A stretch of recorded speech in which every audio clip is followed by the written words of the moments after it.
Amados hermanos, que el Señor les bendiga. Buenas tardes.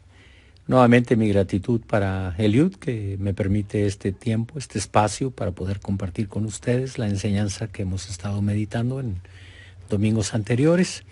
Pero la enseñanza del viaje de Israel, el éxodo del pueblo desde Egipto a la tierra prometida.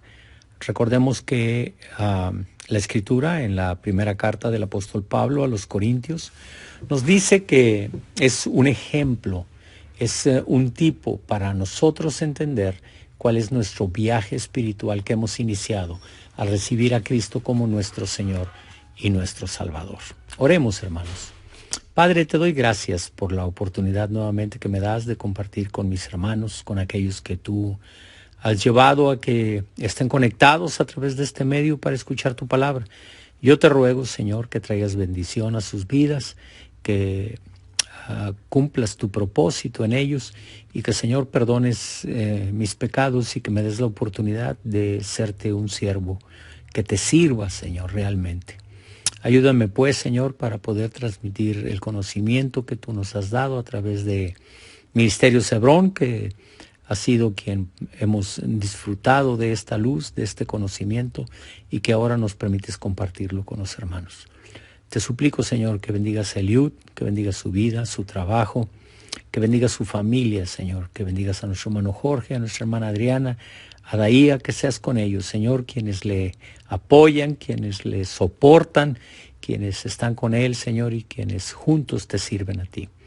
Yo los bendigo en el nombre de Jesús y te ruego, pues, Espíritu Santo, tú eres Dios, te ruego que toques el corazón de aquellos que están escuchando la enseñanza. En Cristo Jesús oramos. Amén y amén. Bien, amados hermanos, la anterior ocasión que estuvimos compartiendo, el domingo pasado, continuamos hablando acerca del viaje de Israel hacia la tierra prometida por el desierto. Hablamos acerca de la salida de Egipto del pueblo de Israel. Hablábamos acerca de que la Escritura menciona en Éxodo capítulo 12, versículo 37. Partieron los hijos de Israel a Ramesés, a Sucot, como 600,000 hombres de a pie sin contar los niños. Los hijos de Israel, hermanos, que salieron de Egipto fueron entre 2 y 6 millones de personas, porque la Escritura solamente menciona a los varones en su edad de productividad. Y si multiplicamos ese número, al menos por la familia que pueden ir con ellos, 2, 3, 4 hijos, entonces es que estimamos que puede ser hasta de 6 millones de personas. Hablábamos de que el número 600,000 se puede descomponer en 3 números, en el 6 por 100 por 1000. 6 es el número de hombre y 100 y 1000 hablan de plenitud. Entonces, cuando iniciamos nuestro viaje, iniciamos con la plenitud del hombre, es decir, con toda nuestra carne, con toda nuestra fuerza humana. Por eso es necesario cruzar el desierto, por eso es importante que el Señor trate con nosotros para que nuestra carne sea eliminada. Hablamos también de que se despojó a los egipcios.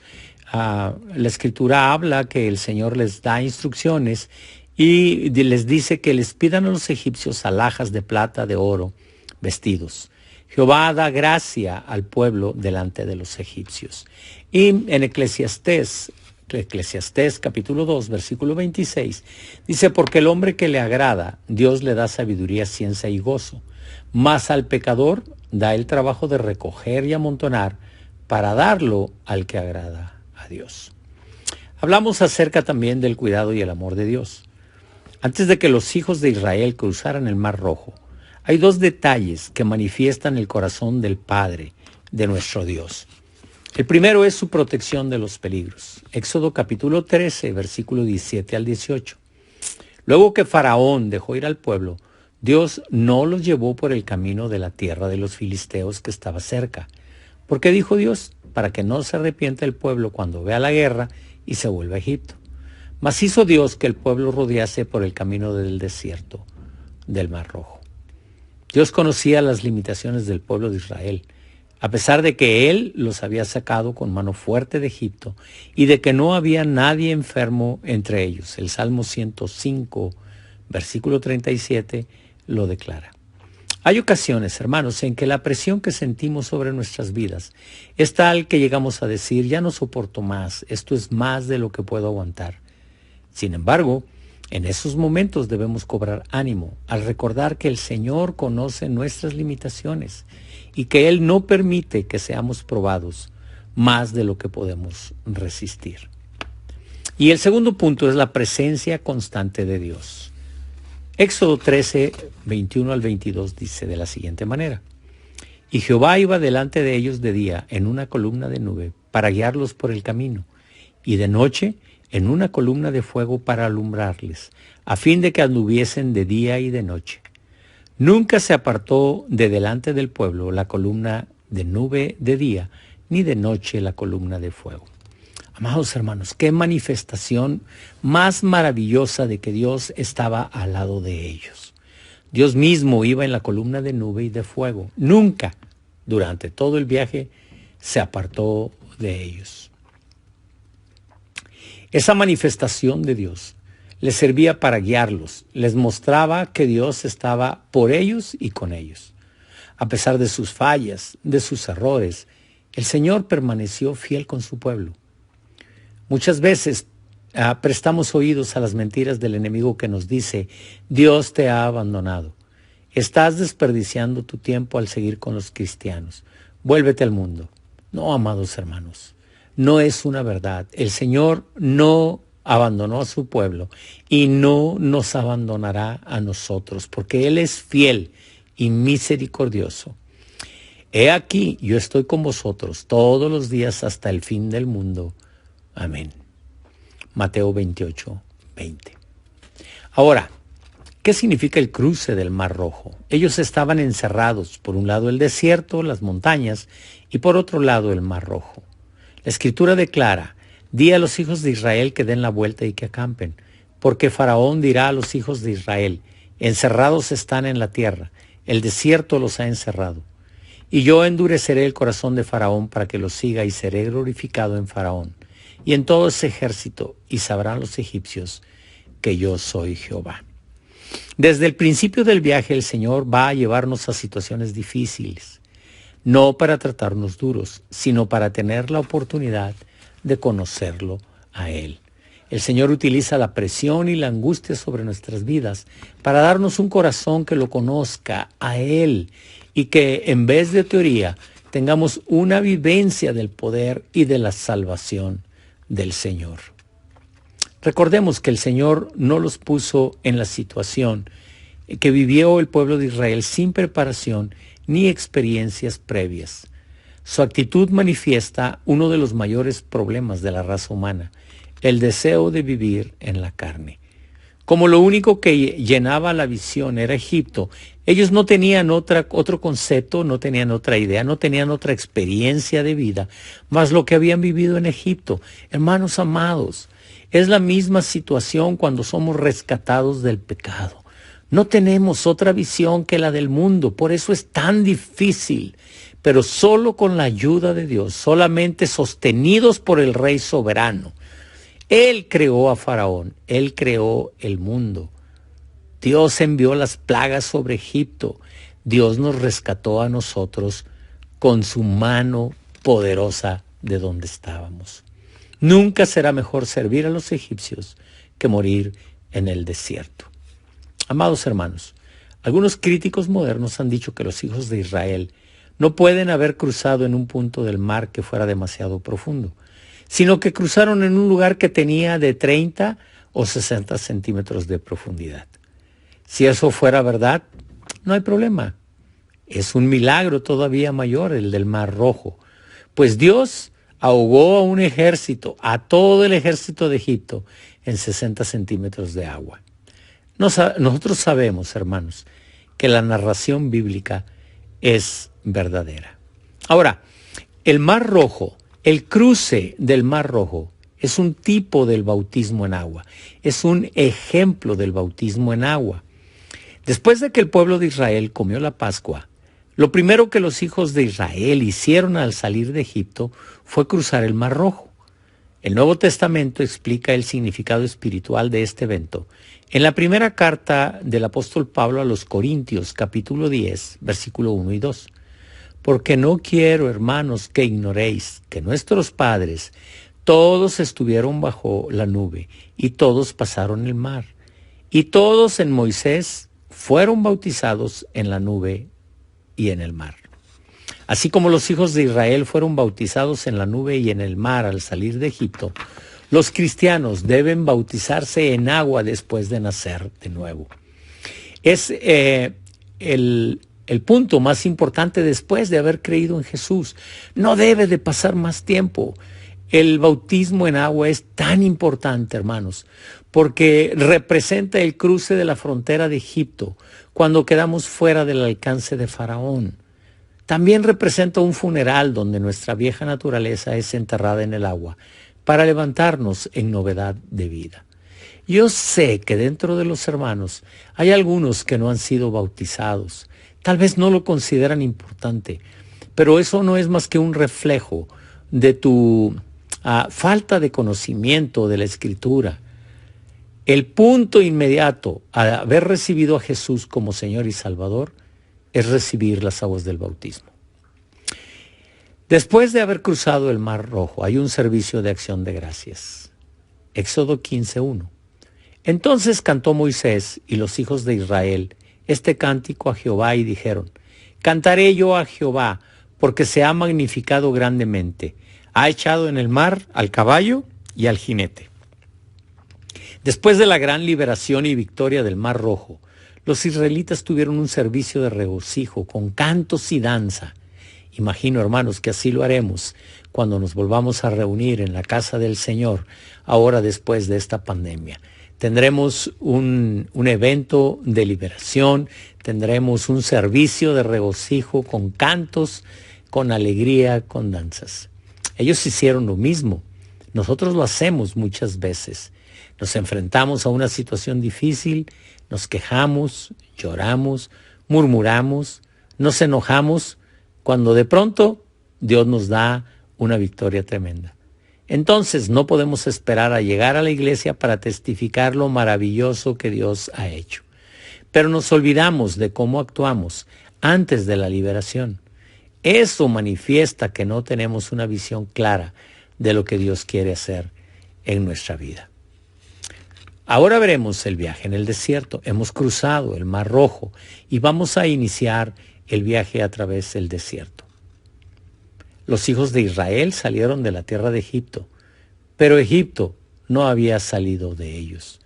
Dios lo sabía y sabía también que antes de poder introducirlos a la tierra prometida, ellos necesitaban ser preparados. Por eso los llevó al desierto. El Señor sabe que si después de haber nacido de nuevo, nos comenzara a usar grandemente, tal como levantar muertos, sanar enfermos, seríamos totalmente destruidos, pues nos llenaríamos de orgullo y el enemigo se saldría con la suya en nuestra vida. El pueblo de Israel fue probado en el desierto, aunque la meta del Señor siempre fue la tierra prometida. Dios nos hace la misma promesa de introducirnos a la tierra prometida. Solo hay un detalle, algo que no siempre sabemos. Entre cada promesa del Señor y su cumplimiento hay una prueba. Pablo dice que por eso se escribió esto, para que aprendamos y seamos amonestados con esas lecciones, para que sepamos por qué hay una demora entre una cosa y la otra. Al salir de Egipto, lo único que seguramente resonaba en los oídos de los hijos de Israel son estas palabras: la tierra que fluye leche y miel, la tierra prometida. Sin embargo, vemos la realidad del lugar donde se encontraban.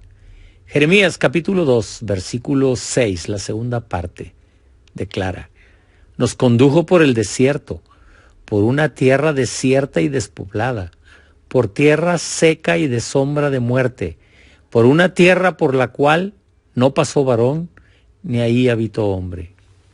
¿Tierra desierta y despoblada? ¿Tierra seca y de sombra de muerte? Eso no suena a tierra prometida. Deuteronomio capítulo 8, versículo 15. Que te hizo caminar por un desierto grande y espantoso, lleno de serpientes ardientes y de escorpiones y de sed donde no había agua. El desierto es un lugar terrible para estar ahí.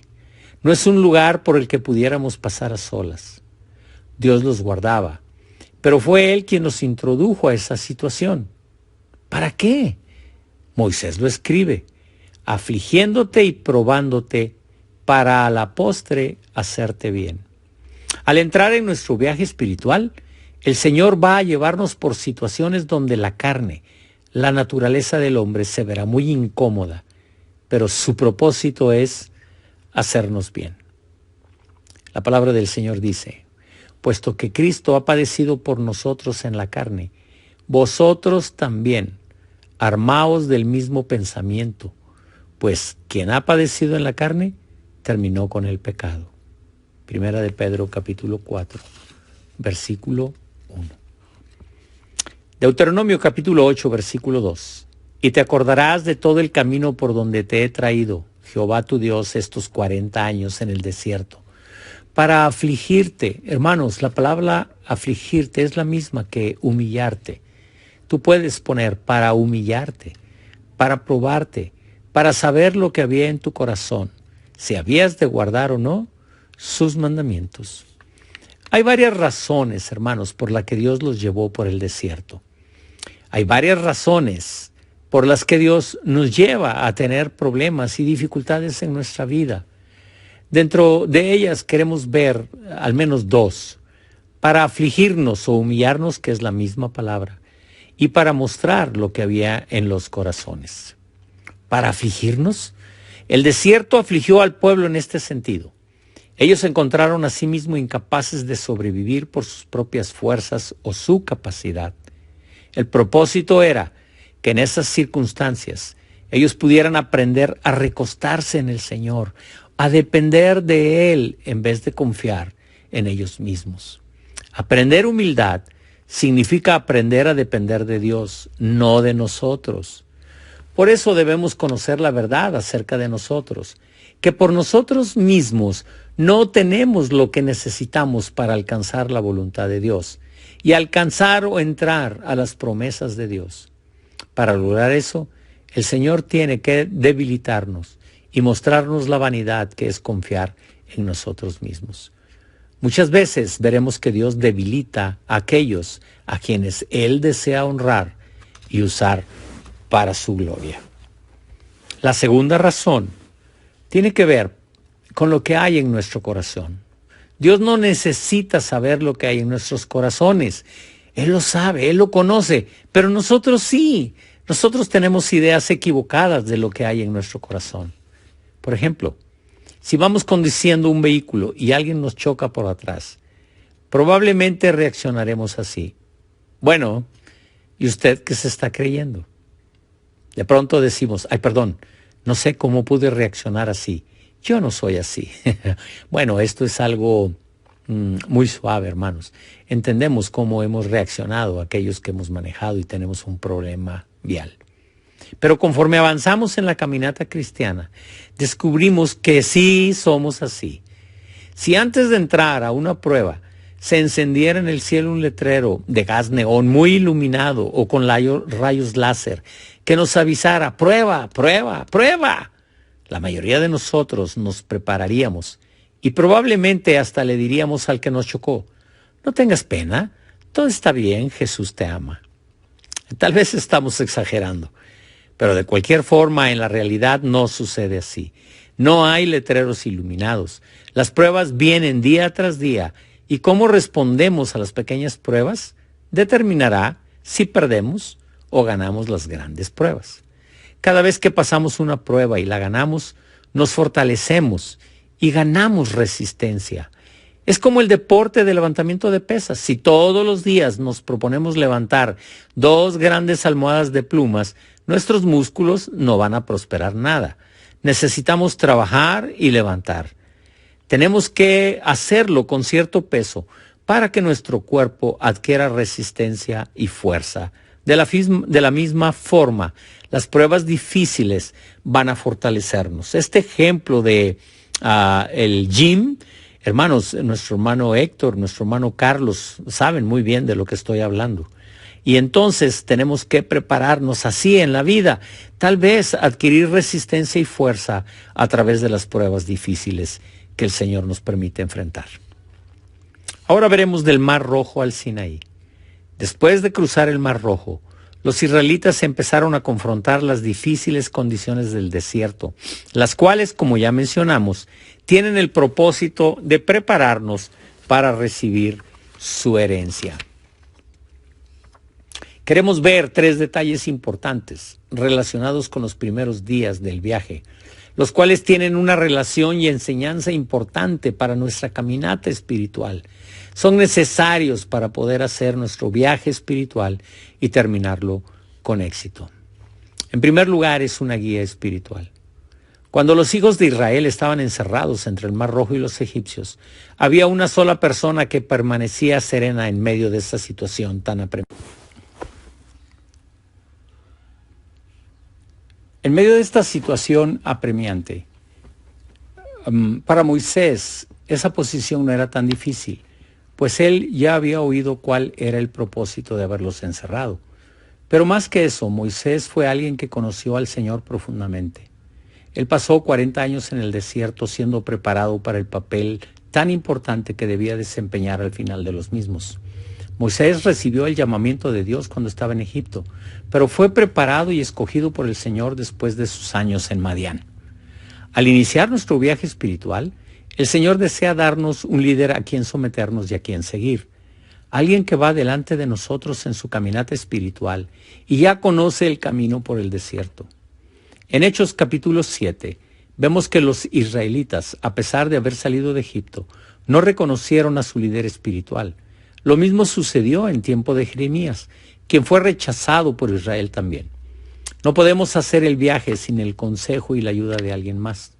Es importante que reconozcamos y aceptemos el líder que el Señor ha provisto para nosotros. De los 3 detalles relacionados con los primeros días de nuestra caminata, el segundo es una relación personal con Dios.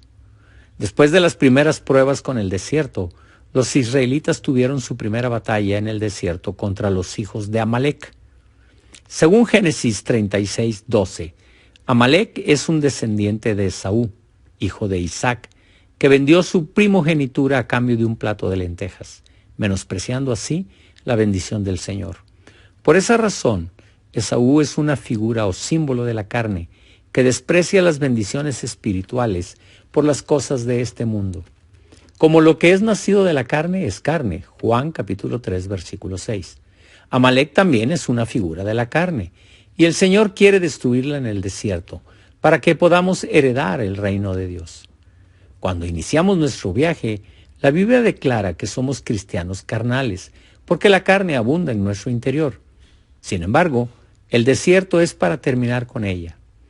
Pero no podremos obtener la victoria contra la carne a menos que luchemos como lo hizo Israel contra Amalek. Veremos rápidamente unos puntos que nos ayudarán en nuestras batallas. En primer lugar, debemos abrazar la cruz. Entonces vino Amalek y peleó contra Israel. Éxodo capítulo 17, versículo 8. Debemos aprender a negarnos a nosotros mismos y no rendirnos a Amalek. Hay que luchar contra la carne. Número 2, buscar a Dios. Mañana yo estaré sobre la cumbre del collado, Éxodo 17:9. Cuando Moisés subía al monte, era para buscar al Señor. Los encuentros con Dios nos cambian. Número 3, obediencia. E hizo Josué como le dijo Moisés, Éxodo 17:10. Debemos hacer las cosas como el Señor nos indica. 4, unidad entre los hermanos. Y Moisés y Aarón y Hur subieron a la cumbre del collado. Éxodo 17:10. Necesitamos del cuerpo de Cristo la ayuda de otros hermanos. Número 5. Alabanza. Y sucedía que cuando alzaba Moisés su mano, Israel prevalecía. Mas cuando él bajaba su mano, prevalecía Amalek. Recordemos que Judá que significa alabanza, es el caballo de honor del Señor en la batalla. Zacarías capítulo 10, versículo 3. Al alabar al Señor, recibiremos nuevas fuerzas y la ayuda sobrenatural del cielo. Número 6, con eso terminaríamos, hermano. Tenemos que apoyarnos en la palabra de Dios. Josué deshizo a Amalec y a su pueblo a filo de espada. Éxodo 17:13. La espada del Espíritu es la palabra de Dios, como declara Efesios capítulo 6:17. Es la única arma de ataque que se encuentra en la armadura de Dios, de Efesios 6. Pero es completamente efectiva. Amados hermanos, terminamos por esta tarde. Nuevamente mi gratitud a Eliud por el espacio que nos comparte y por la presencia de todos ustedes, hermanos. Yo ruego al Señor que les bendiga, que les guarde, que el Señor nos prospere, nos libre de todo mal. Vamos a orar. Padre, en el nombre de Jesús, yo te suplico, Señor, que bendigas a tu pueblo. Yo bendigo a mis amados hermanos en el nombre de Jesús. Y te ruego, Señor, que en tu gran misericordia tú cumplas tu propósito divino en cada uno de nosotros. Permite, Señor, que esta bendición alcance a Eliud, que seas con él, que bendigas su ministerio, que le libres, Señor, de todo mal, que le prosperes, Señor, en su caminata. Gracias, Dios, en tu nombre oramos, que así sea, en el nombre de Cristo Jesús. Dios les bendiga, amados hermanos. Bendiciones.